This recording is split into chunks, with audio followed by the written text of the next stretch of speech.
So guys, for the first method, you want to make sure that your microphone is actually turned on if it isn't by default when you plug it into your computer. For the second method, you want to unplug your microphone and plug it back in again. See if that works for you.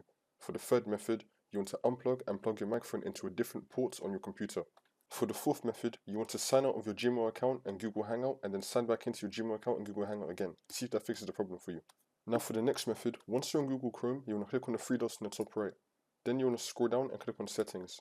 Now in this box right here, we're going to type in site settings. And now this will come up. You want to click on this. And now you want to scroll down and then click on microphone. You want to make sure that you have sites can also use your microphone enabled.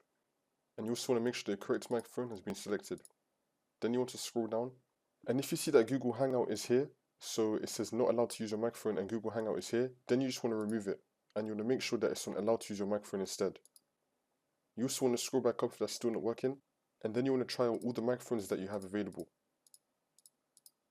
Now when you complete this method, you just want to close out of Chrome and then open it back up again. See if that fixes your problem. But if the problem is still not fixed, you want to click on the three dots again, scroll down and then click on settings. And now on the left hand side, you want to scroll down and then click on about Chrome. And then Chrome is going to be checking for updates. If it has an update, then it will do it for you. For the next method, you want to click on the three dots in the top right and then click on extensions. And then click on manage extensions. If you see any extensions that you think will be causing a problem, you either want to uninstall it or just disable it.